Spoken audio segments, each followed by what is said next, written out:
大家好，歡迎嚟到灣區探訪日記，我係主持人 Messi， 我係主持人 Suri。今日咧，我哋嚟到探咗非常火爆嘅樓盤之一嘅樓盤啦，中澳春城。中澳春城，咁你點解帶我嚟超市門口嘅？哦，係呢個係紅萬街嘅大型超市，因為點解咧？我哋樓盤就喺旁邊，就隔住一條馬路，1分鐘嘅時間可以到啦。即係意思俾大家知道，我哋樓下有呢個大商場呢個配套，咁你衣食住行，首先有一個保障。唔需要揸車去其他地方啦，即係好方便咯！即係行落嚟買嘢就有一個超市。咁當然你揸車嘅朋友去其他地方消費，去山姆都可以。山姆呢度都唔遠㗎喎。都近嘅。OK，好似係2公里定係幾？總之好方便嘅。第二咧就係交通好方便啦。眾所周知，坦洲同珠海兩兄弟。係。特別係呢個項目同珠海一條馬路之隔。呢度13分鐘就可以去到我哋嘅港珠澳大橋，咁好啊！去香港澳門都最方便嘅。係啦，而且佢仲有樓巴喎。樓巴呢個係已經開通咗粵港巴士翻到香港嘅全港提子，呢個係真係開通咗嘅。我正話都見到有車到啊。係啊，啲香港街坊落車嚟呢度。係啊，好多地方已經停咗巴士啊，冇錢嘅運營啦。但係呢度依家都係運營緊嘅，每日都可以去上車去香港。第三就係依家政策好誇張。佢以前係咪首付分期，即係20萬咧？你要分你20萬首期，你都可以貸款嘅。但係依家首期就係俾6萬蚊4單位，3房6萬蚊，4房大單位就8萬蚊首期就可以上車啦。咁你嘅意思係話，即係我俾6到8萬蚊首期，跟住剩低嘅月供直接月供係？係啦。OK。跟住就送埋車位，仲帶埋裝修。精裝修交付，送車位帶裝修，係哇！咁呢個真係超級優惠政策喎。OK。交通方面配套齊全，3房4房，準認佬嚟嘅，帶埋裝修低首期，呢個位置真係事不宜遲，我哋去應搶。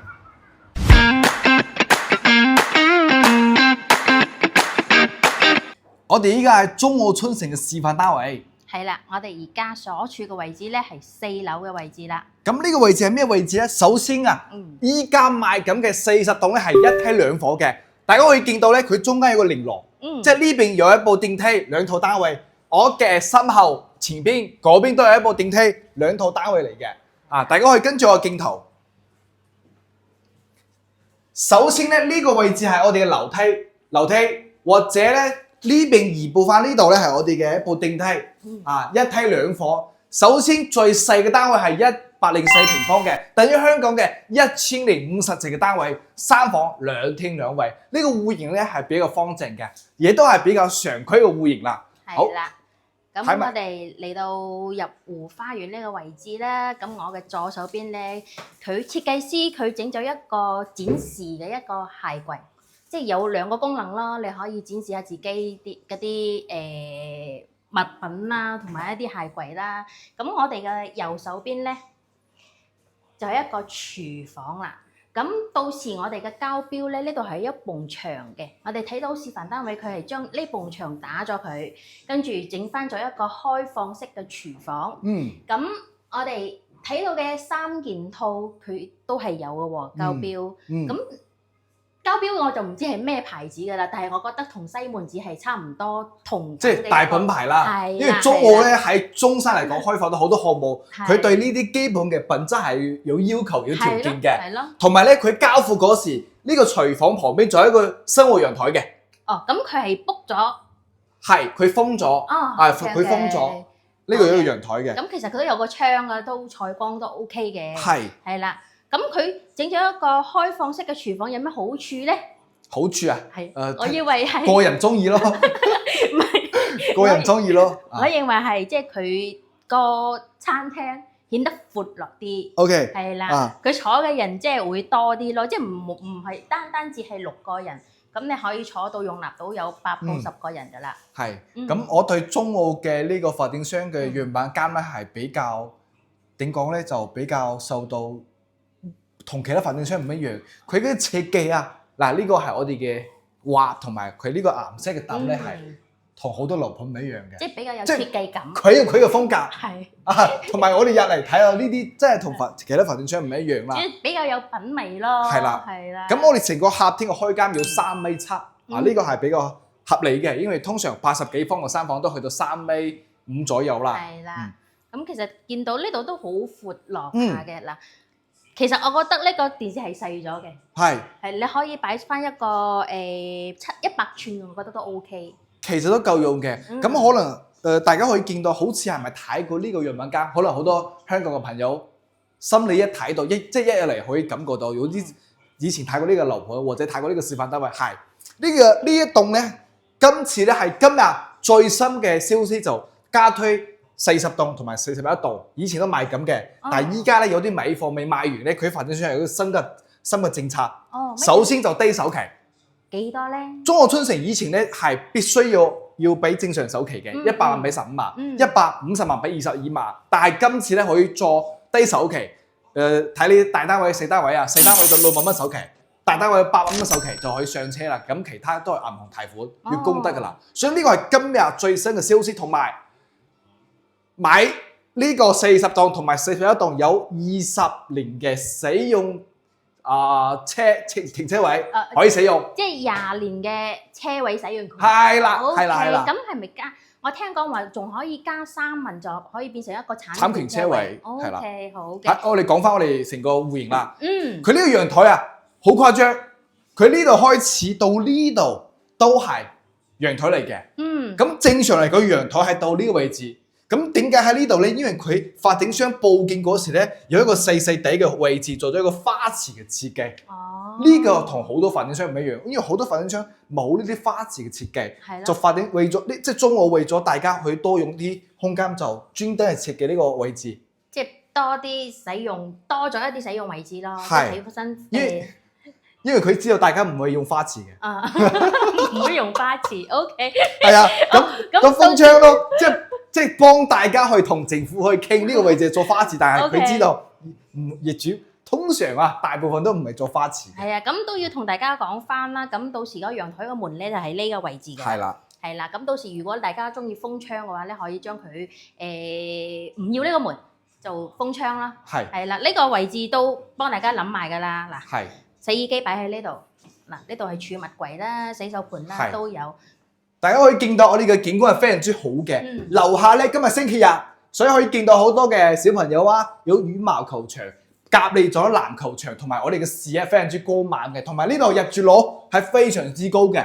我好少講非常呢個字，大家真係好高，即係好多人住喺呢度咯。即係呢度係大單位，即係160幾方嘅，樓下呢啲園林設計都非常唔錯。係啦，你夜晚黑睇到呢度都會燈火通明。係，因為佢好多小區園林整得好，即係棵樹好大同埋好密個草，但係呢啲簡簡單單最好，唔需要睇密集嘅嗰個園林綠化。太多樹嘅話會多蚊蟲係咪？OK，咁我哋睇翻房間嘅位置。佢哋天花唔錯，即係簡簡單單嘅，顯得好精緻咯。嗱，我哋睇翻呢個客房位置，係啦。咁睇到設計師咧，佢將佢設計成咗一個即係私密性冇咁好嘅一個房間，即係佢作為咗一個休息區啦、娛樂區啦，我覺得都比較貼心咯。即係佢認為一個屋企就需要比較放鬆，即係唔需要話咁多私密性嘅嘢喺度咯。什麼叫私密性唔好？即係冇門啦。我知，即係可能佢兩邊做咗一個玻璃嘅設計。即係佢即係傳統嘅話，佢都會有一道門閂埋咧，你喺入邊做乜嘢都唔知㗎係嘛？咁正常旁邊有幅牆嚟嘅。係啦。再睇翻我哋呢個 BB 房可以見到呢個 BB 房望出去就我哋而家走廊嘅位置啦。所以嗰個私密性嚟講咧。即係可能人哋走廊咧走嚟走去，可能唔係有意嘅睇望過嚟呢度咧，就對呢個房間嘅私密性就唔係就有影響。但係當然我哋有窗簾嘅但係呢個房間咧就 OK 細細地，佢冇飄，佢本身係有飄窗嘅有飄窗，但係就剝咗去俾到大家，就令到呢個房間細細方方，送咗好多嘅面積。係啦，嗱呢個衞生間位置。冇講到啦，咁我哋入到嚟咧，咁到時交標嘅唔係呢啲牆噶啦，就一個都唔係呢個，但係都算得 OK 嘅牆啦。有瓷磚，但係唔係呢一款嘅。唔係呢一款，係啦，即係我覺得唔係咁多人都中意呢一款咯。我個人係比較中意明亮啲嘅。咁嗱，洗手盤啦，同埋啲儲物櫃都係有嘅咁大幅嘅。呢度都夠用噶啦，有個明窗啦。係啦，再睇翻我哋主人房，主人房咧俾我感覺，佢一樣，佢打咗個飄窗，成個房間咧係方方正正嘅，冇咩飄窗啊，或者係同埋呢個床頭咧係對住嗰邊嘅，係啦，啊床尾係呢邊方向，房間係正常嚟講都夠噶啦。就係睇翻衣櫃設計喺呢度可以，或者你打橫擺衣櫃都可以，整一個 L 型係咪，L 型都可以，都可以。啊呢個示範單位，我覺得同客廳啊同房間有啲唔係好匹配咯，即係唔係咁襯係咪？係唔係好襯？但係我認為咧，即係有啲街坊佢係中意係有一個浴缸，即係沐浴一下嘅。但係佢都諗到，即係唔係時時都會沐浴噶嘛？咁佢都會諗，幫你諗到嗱喺度沖涼咯，嗱整咗個花灑俾大家。對於我哋嚟講啊，我哋喺內地，你通常對呢啲浴缸咧唔係話好習慣，因為大部分都係沖涼就好快解決完就出去㗎啦。當然啦，我覺得最緊要就係乾濕分離。如果你咁樣嘅話，成個洗手間整得好濕，係好濕，唔係咁舒服。係當然佢交付嗰時係有一個玻璃門嘅，呢最基本嘅嘢要。不過佢都整咗個窗俾你，有通下風係。依家喺內地嘅買住宅洗手間都好，嗰個房間都好，一定要窗嘅。係啦，點解咧？因為廣東地區潮濕啊嘛。係啊，一定需要有窗嘅。係啦。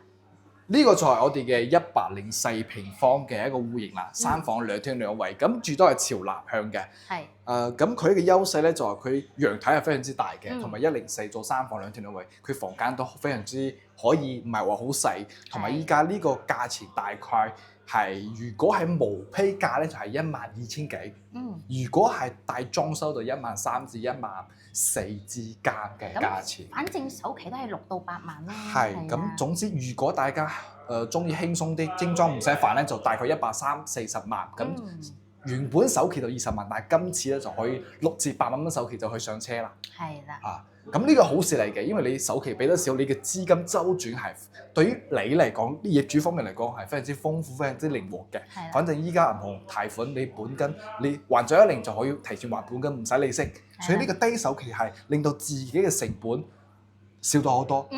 其實銀行係風險好大嘅。銀行風險大，係自己風險細。銀行借到你100幾萬，你先俾幾萬蚊首期俾發展商，係咪先？係啦。所以呢個係好適合依家想剛需買樓嘅一個業主，係一個好時機，同埋中學出城呢度位置咁靚仔，係咪先？係啊。咁當然呢個係3房嘅戶型，我哋仲有一個4房嘅戶型啦，係啦。我哋通透嘅，係啦。睇下。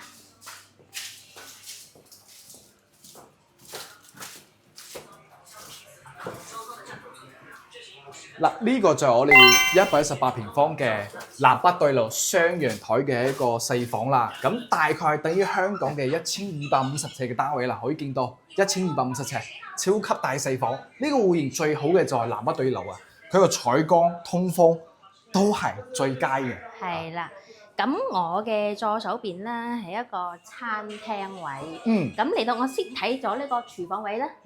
嗱。廚房位係做咗一個 L 型嘅廚房嘅，佢都係整咗一個明窗，即係能夠通風採光都非常之足咯。咁跟呢啲都係有嘅咯，係啦。咁都係3件套。都係3件套，但係有一個問題，雪櫃擺邊度咧？好問題。咁第二，同埋呢個廚房俾我感覺就好細。細，其實唔係佢細可以，但係佢唔應該係118平方應該有嘅廚房。咁佢俾咗其他位置，用作其他用途啊嘛。明白，因為我覺得淡水有好多樓盤，即係譬如裕豐名門啦，咁佢個廚房做咗就比較大好多。咁你認為係佢係呢個係不足之處係咪？係一個唔夠完美嘅一個地方。OK。當然每一個樓盤有十全十美啊，係咪先？係啦。但係呢個確實嚟講係我哋睇到嘅。首先你呢度冇可能擺雪櫃，擺到雪櫃好細啦，同埋你。擺到雪櫃冇空間啦，同埋你擺到雪櫃好都一定唔係擺裏面嘅。咁有啲街坊佢唔煮飯噶嘛？唔煮飯你都係有呢個雪櫃係咪先？都係擺嘅地方。但係雪櫃嗱，雪櫃喺邊度咧？邊度咧？雪櫃喺呢個位置嗱。呢個雪櫃咩衣櫃係咪？唔係。哦，呢度係雪櫃。而且係10字門嘅雪櫃喎。你睇下。呢個設計就好好，因為佢知道佢廚房嗰個空間就細，佢就做咗一個雪櫃喺出邊定制嘅空間。咁你一般住4房嘅都係一個大家庭啦，咁你雪櫃梗係需要大啲先可以放得更加多嘢。係啦。咁呢個嗱雙陽台設計。呢邊就係朝北嘅方向啦，可以見到咧嗱，本身呢度係陽台嚟嘅，呢度係陽台，跟住咧佢發展商呢個示範單位佢剝咗去，令到呢度封到窗啊，所以佢成個客廳就闊咗好多。當然佢都有一個大概40公分嘅位置，做咗一個花池嘅佈建，所以呢度大概送咗2到3個平方。呢個係朝北嘅方向，可以見到。首先旁邊好多朋友話中澳春城睇呢個湖景啊、江景啊、水景啊，其實對於我嚟講咧，呢個水咧都唔錯嘅，有一個好好嘅景觀，但係佢唔代表佢嘅呢個水係最靚仔嘅。OK， 就係成個坦洲嘅風景啦。呢家係4樓，就睇得都唔錯。越高嚟講咧，就採光越好，越通風啦。係可以嘅。呢個包括佢呢個河兩邊到時都會起一個，即係好似我哋珠海情侶路咁樣，兩邊都起埋啲跑步散步嘅設施啊。咁都幾好喎！即係你食飽飯可以喺入邊散下步，睇下風景，係咪啊？係啦。咁我哋睇翻個客廳位置啦。咁我哋睇到示範單位咧，佢係冇整咗一個電視櫃嘅，佢就整咗一個擺設嘅。呢個地方好有啲搞笑，點解咧？有啲似歐洲嘅一個大堂裏面，即係去酒店大堂嗰啲。酒店大堂同埋一個教堂。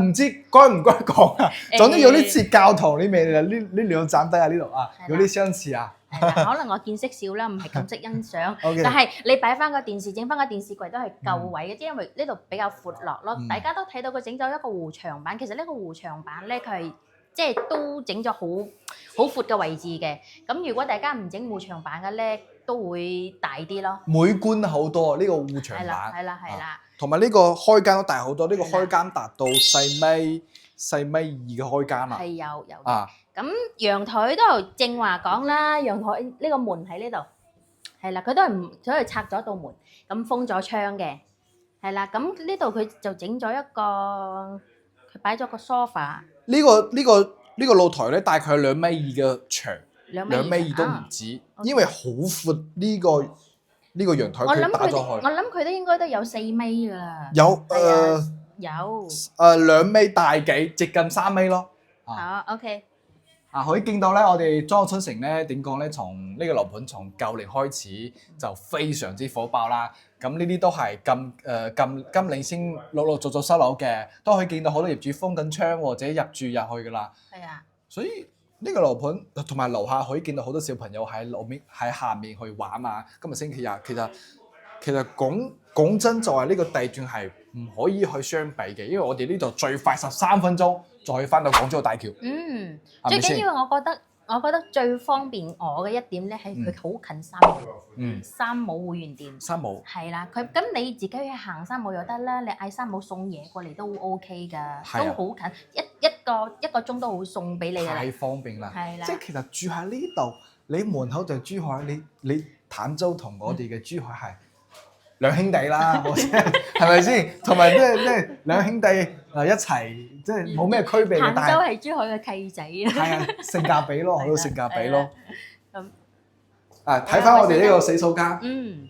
呢個洗手間設計咧，佢呢個中澳嘅樣板間啊，佢嘅設計嘅理念咧就好啲，有啲似無厘頭嘅感覺，唔係好搭呢個顏色。唔係我哋睇唔明佢嘅含義啫。當然佢裝修可能唔係我哋可以接受嘅風格，但係咧佢嘅各方面嘅空間設計都可以夠用嘅。佢會諗到每一方面咯。係啦，比較完善。係啦，畢竟佢118平方喺內地嚟講，120平方已經都算好大㗎啦。